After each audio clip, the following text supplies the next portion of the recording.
الرحمن الرحیم اللہم صلی علی محمد وعلی آل محمد کما صلیت علی ابراہیم وعلی آل ابراہیم انک حمید مجید اللہم بارک علی محمد وعلی آل محمد کما بارکت علی ابراہیم وعلی آل ابراہیم انک حمید مجید۔ تو سورہ بقرہ آیت نمبر 130 سے آج ہم سٹارٹ کریں گے۔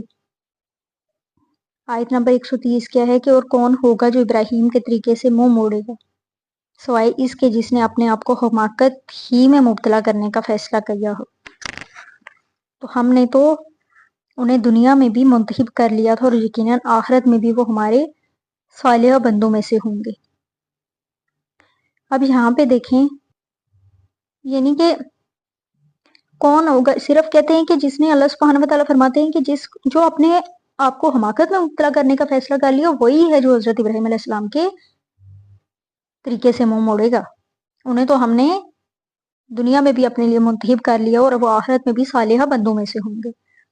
آیت نمبر 131 کیا ہے کہ جب بھی کہا اس سے اس کے پروردگار نے متی ہو جا تو اس نے کہا میں متی فرمان ہوں تمام جہانوں کے پروردگار کا۔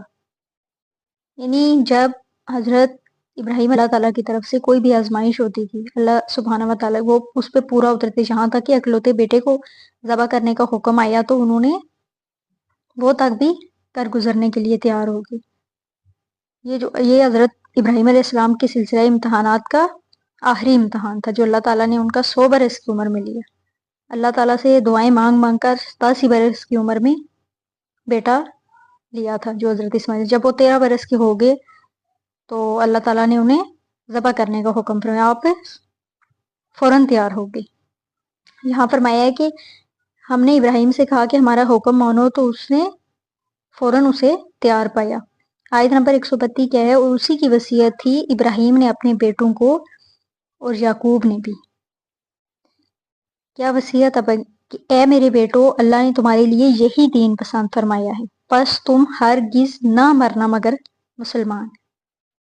دیکھنا، تمہیں موت آئے تو تم مسلمان ہی مرنا، یعنی اس دین کے علاوہ تم کسی اور میں نہ جانا۔ جو کوئی اسلام کے سوا کوئی اور دین اختیار کرنا چاہے تو وہ اسے ہرگز قبول نہیں کیا جائے گا۔ آیت نمبر 133 کیا ہے، کیا تم اس وقت موجود تھے جب آ دھمکی یعقوب پر موت، جب کہا اپنے بیٹوں سے کہ تم کس کی عبادت کرو گے میرے بعد؟ انہوں نے کہا ہم بندگی کریں گے آپ کے معبود کی، آپ کے ابا ابراہیم، اسماعیل اور اسحاق کے معبود کی، وہی ایک معبود ہے اور ہم سب اسی کے متی فرما ہیں۔ جب حضرت یعقوب علیہ السلام کی موت کا وقت آیا، اس وقت حضرت یعقوب علیہ السلام اور ان کے سب بیٹے حضرت یوسف علیہ السلام کے ذریعے مصر میں پہنچ چکے تھے۔ یہ سارا واقعہ سورہ یوسف میں بیان ہوا۔ یعقوب علیہ السلام کا انتقال مصر میں ہوا تھا اور دنیا سے رخصت ہونے سے پہلے انہوں نے اپنے 12 کے 12 بیٹوں کو جمع کیا اور اپنے بیٹوں سے پوچھا تھا کہ تم کس کی پوجا کرو گے، کس کی عبادت کرو گے؟ تو انہوں نے کہا کہ ہم اسی کی عبادت کریں گے جس کی آپ کرتے ہیں اور آپ کے آباء و اجداد کرتے تھے، وہی ایک اللہ ہے اور ہم سب اسی کے فرما بردار ہیں، اسی کے سامنے سر جھکاتے ہیں اور اسی کی فرما برداری کا عہد کرتے ہیں۔ 134 آیت نمبر کیا ہے کہ یہ ایک جماعت تھی جو گزر چکی، ان کے لیے تھا جو انہوں نے کمایا اور تمہارے لیے ہوگا جو تم کماؤ گے۔ تم سے یہ نہیں پوچھا جائے گا کہ وہ کیا کرتے تھے۔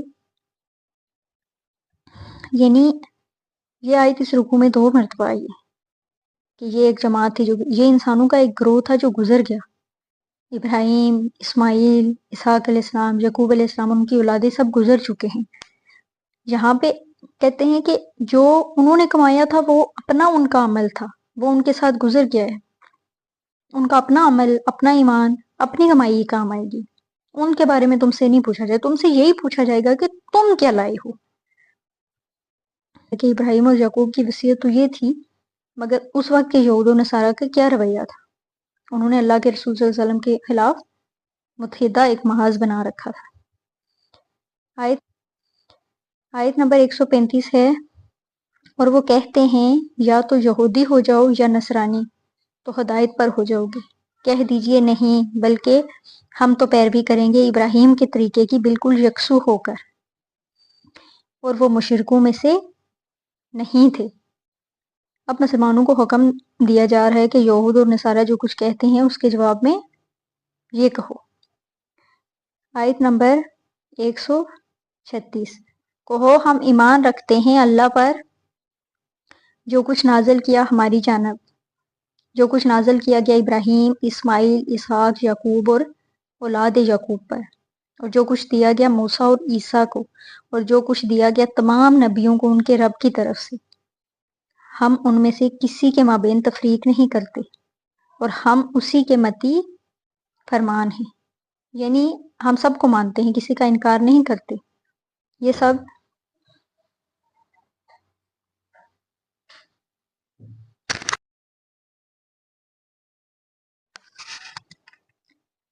یعنی کسی ایک کو دوسرے سے زیادہ افضل سمجھنا، یہ اور بہت بات ہے۔ رسولوں میں سے کسی ایک کا انکار گویا سب کا انکار ہے۔ ہم تو اسی کی فرمان برداری کرتے ہیں، صرف اللہ تعالیٰ کی اسی کی متی اور فرمان بردار ہیں۔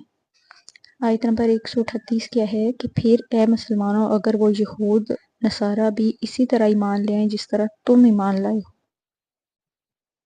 تب وہ ہدایت پر ہوں گے، اور اگر وہ پیٹھ موڑ لیں تو پھر وہی ہیں ضد پر۔ یعنی اگر وہ ضد اور ہٹ درمی کی طرف روش ترک کر دیں اور ٹھیک وہی دین اور وہی راستہ اختیار کریں جو محمد صلی اللہ علیہ وسلم کے ذریعے سے تمہیں دیا گیا ہے۔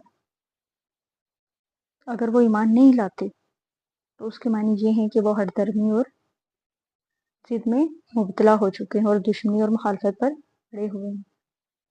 تو اے نبی آپ کے لیے ان کے مقابلے میں اللہ کافی ہے، وہ سب کچھ سننے اور جاننے والا ہے۔ تو پھر کیا ہے کہ آپ فکر نہ کریں، اگر آپ صلی اللہ علیہ وسلم کی کسی دعوت کی طرف توجہ ہی نہ کریں، کچھ لوگوں کا معاملہ آپ بالکل بھی نہ سوچیں، آپ ان کی مخالفتوں سے مرعوب نہ ہوں اور ان کی دھمکیوں کا کوئی اثر نہ لیں۔ اللہ تعالیٰ آپ کی حمایت کے لیے ان سب کے مقابلے کے لیے کافی ہے۔ ایسا نہیں کہ اسے معلوم نہ ہو کہ آپ صلی اللہ علیہ وسلم کن حالات میں ہیں، کیسی مشکلات میں ہیں، کس طرح کی صورتحال میں ہے۔ اللہ تعالیٰ ہر طرح کے حالات میں آپ کا محافظ اور مددگار ہے۔ آیت نمبر 138 کیا ہے کہ ہم نے تو اختیار کر لیا ہے اللہ کے رنگ کو، اللہ کے رنگ سے بہتر اور کس کا رنگ ہوگا، ہم تو بس اسی کی بندگی کرنے والے لوگ ہیں۔ یعنی جس نے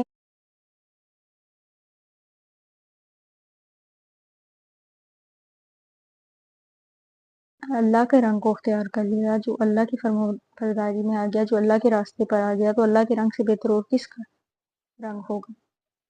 آیت نمبر 139 ہے کہ اے نبی صلی اللہ علیہ وسلم ان سے کہیے کیا تم ہم سے جھگڑ رہے ہو اللہ کے بارے میں، حالانکہ وہی ہمارا رب بھی ہے اور وہی تمہارا رب بھی ہے، اور ہمارے لیے ہوں گے ہمارے عمل اور تمہارے لیے ہوں گے تمہارے عمل، اور ہم تو خالص اسی کے ہیں۔